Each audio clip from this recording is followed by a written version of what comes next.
Assalamualaikum warahmatullahi wabarakatuh.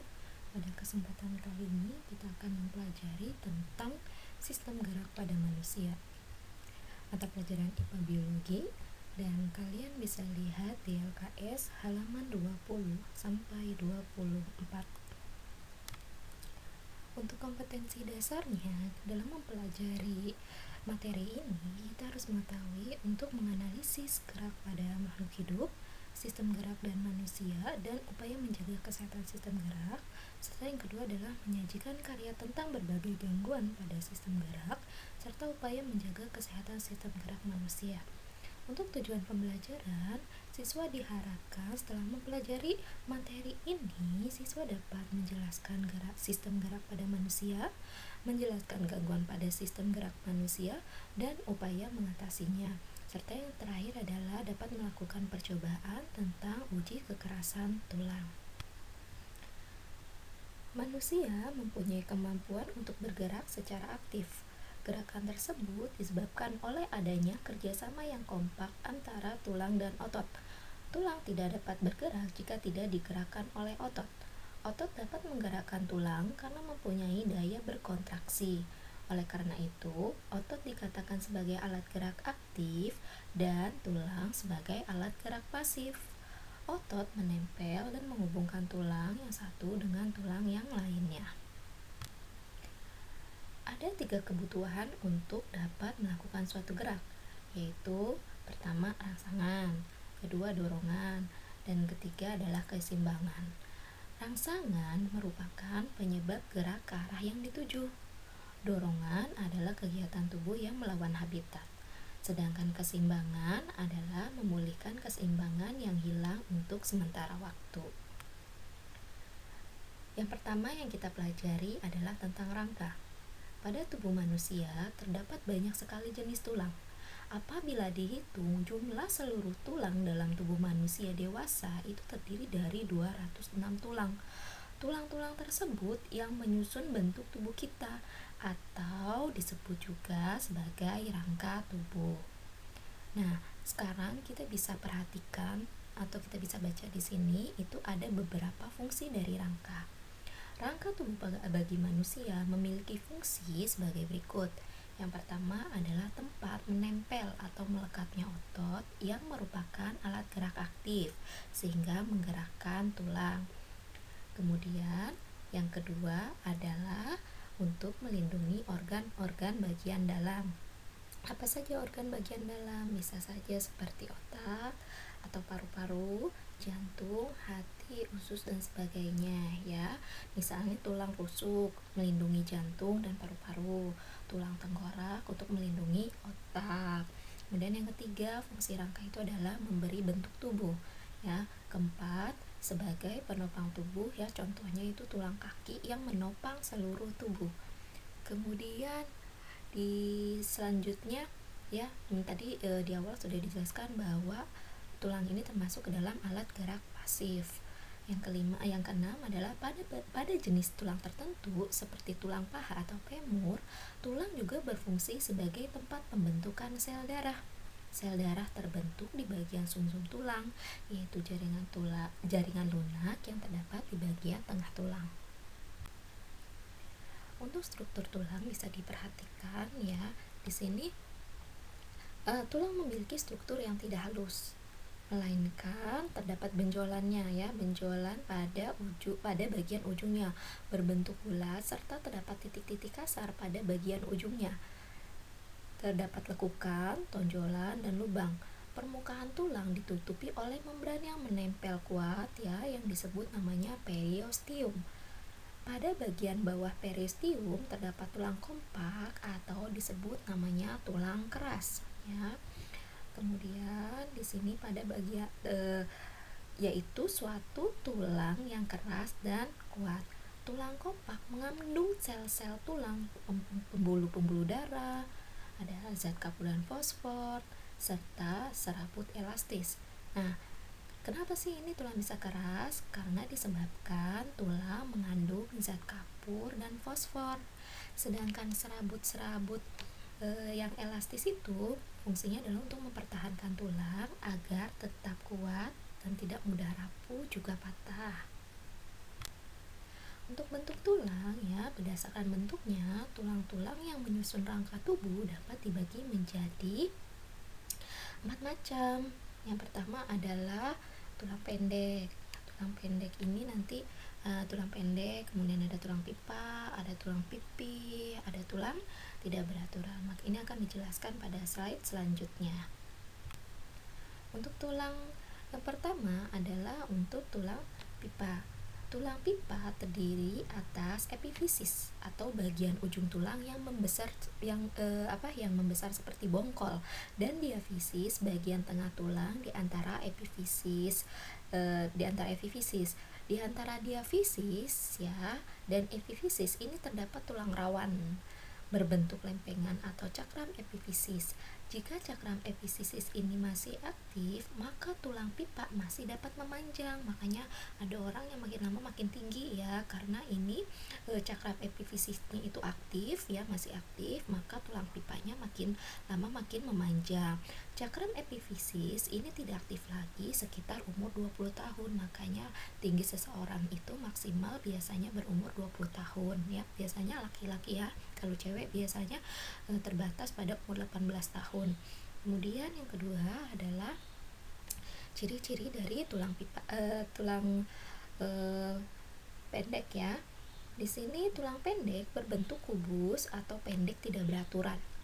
Contohnya ada di ruas-ruas tulang belakang, pangkal lengan dan pangkal kaki. Kemudian tulang ini membentuk inti tulang spongiosa yang dikelilingi oleh tulang kompak. Kemudian yang ketiga adalah tulang pipi. Ini sama halnya dengan namanya, bentuknya pipih ya, pipih dan melebar gitu. Contoh tulang pipi yaitu ada di tulang rusuk, tulang belikat, dan tulang tengkorak. Tulang pipi ini memiliki 2 lapisan tulang kompak yang disebut namanya lamina externa dan interna ossis crani, yang dipisahkan oleh satu lapisan tulang spongiosa yang disebut diploe. Dan yang terakhir adalah tulang tidak beraturan. Nah, bentuk tulang ini memang tidak seperti tulang-tulang sebelumnya ya, tidak memiliki bentuk seperti tulang pipa, pipih maupun pendek. Nah, tulang ini contohnya ada di wajah dan tulang belakang, dan bentuknya memang tidak beraturan. Kemudian, bagaimana dengan klasifikasi tulang? Rangka manusia tersusun atas dari berbagai jenis tulang yang dapat dibedakan berdasarkan jaringan penyusun serta bentuk dan ukurannya. Berdasarkan jaringan penyusunnya, tulang dibedakan menjadi 2 macam ya, ada tulang rawan dan tulang keras. Tulang rawan atau kita kenal sebagai namanya kartilago. Tulang rawan ini tidak mengandung pembuluh darah dan saraf, kecuali lapisan luarnya atau namanya perikardium. Itu dia sifatnya lentur ya, makanya dia tidak ada tidak mengandung pembuluh darah dan saraf karena sifatnya lentur. Tulang rawan pada masa kanak-kanak itu jumlahnya lebih banyak ya, makanya sangat hati-hati. Misalnya kalau bayi yang baru lahir itu kita nggak boleh gendong sembarangan gitu. Kemudian di sini kita bisa lihat ya, tulang berdasarkan jaringan penyusunnya bisa dibedakan menjadi tadi udah tulang rawan dan tulang keras. Nah, untuk tulang rawan ini ada 3 macam, yaitu yang pertama adalah tulang rawan hialin. Tulang rawan hialin ini tampak bening dan transparan. Misalnya ada di rangka janin, laring, trakea, dan juga bronkus. Yang kedua adalah tulang rawan elastis. Tulang ini mengandung serat-serat elastis dengan sedikit serabut kolagen. Misalnya itu ada di serabut telinga ya, makanya telinga kita agak lentur, dan saluran eustasius. Yang ketiga adalah tulang rawan fibrosa. Tulang ini banyak mengandung serat kolagen dengan jumlah sel kondrosit sedikit sehingga sangat kuat dan kokoh. Misalnya tulang di antara tulang pubis atau tulang kemaluan dan diskus atau keping rawan di antara tulang vertebrata. Yang kedua dari klasifikasi tulang adalah tulang keras atau tulang sejati atau kita kenal sebagai namanya osteon. Tulang keras ini memiliki sifat lebih keras, kuat, dan kaku ya, walaupun mampu sedikit tertekuk bila ada tekanan. Ini kebalikannya dari tulang rawan. Ini terjadi sebab strukturnya tersusun dari jaringan tulang yang mengandung sel tulang atau osteosit dan matriks. Nah, tulang keras ini dibedakan menjadi dua, yaitu yang pertama adalah tulang kompak atau kita kenalnya sebagai tulang padat ya, yang memiliki matriks tulang yang rapat dan padat. Misalnya ada pada tulang pipa. Yang kedua adalah tulang spons. Tulang spons ini diisi oleh jaringan sumsum tulang. Apabila berwarna merah berarti mengandung sel-sel darah merah. Misalnya ada di epifisis tulang pipa. Nah, apabila berwarna kuning berarti mengandung sel-sel lemak. Misalnya diafisis tulang pipa. Di sini kita bisa lihat ada macam-macam tulang penyusun rangka, ya. Macam-macam tulang penyusun rangka pada manusia itu dibagi menjadi skeleton aksial atau rangka aksial dan skeleton appendexular.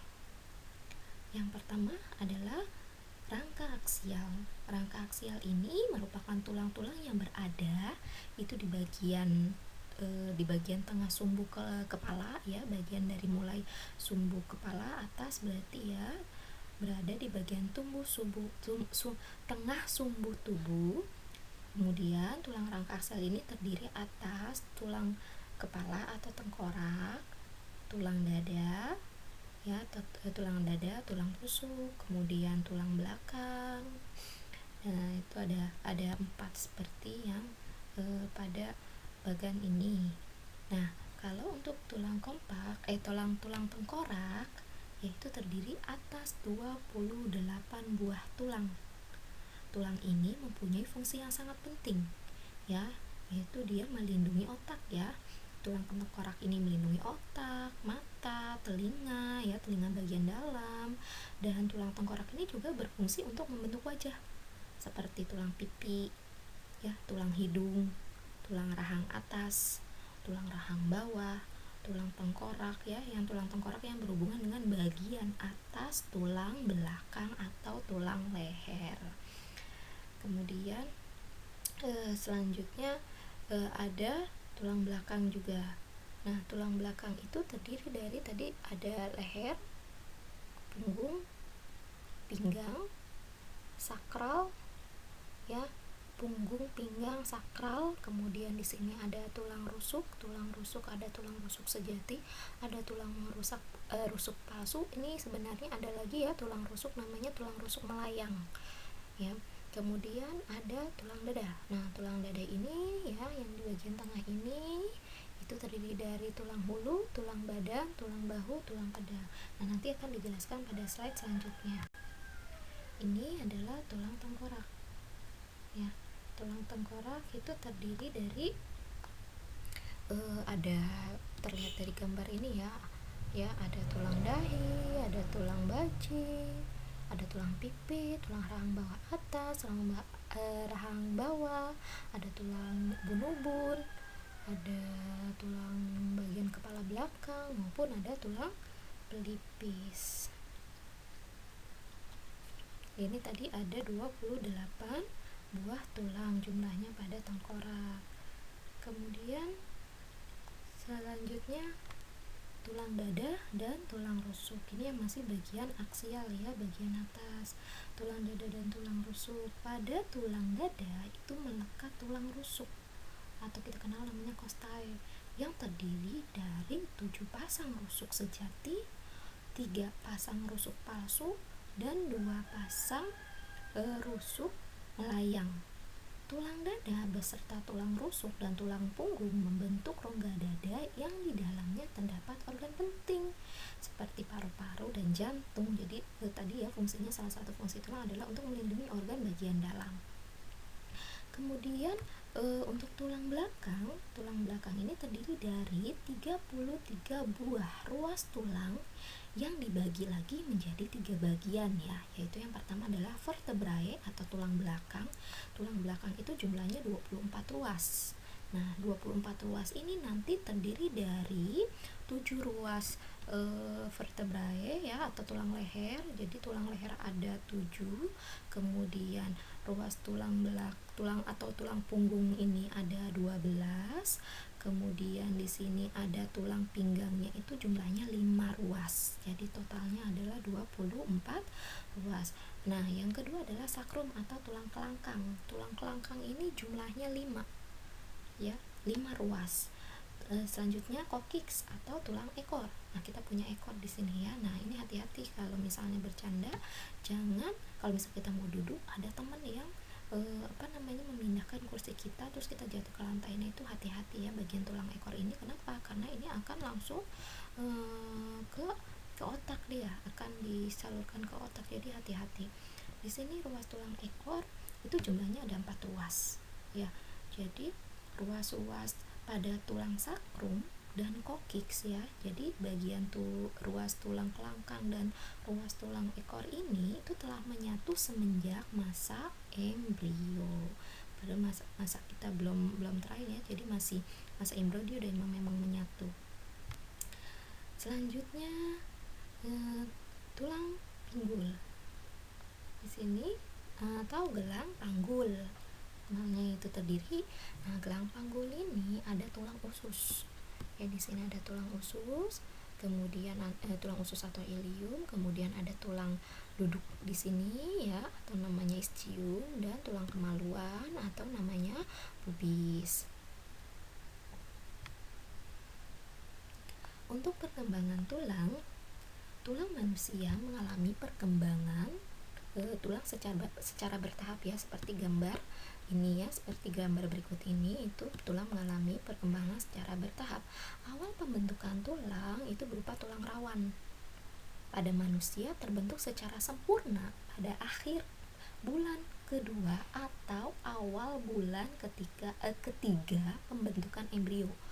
Nah, tulang rawan ini dibentuk oleh jaringan mesenkim yang mengalami osifikasi atau penulangan. Nah, apa sih osifikasi?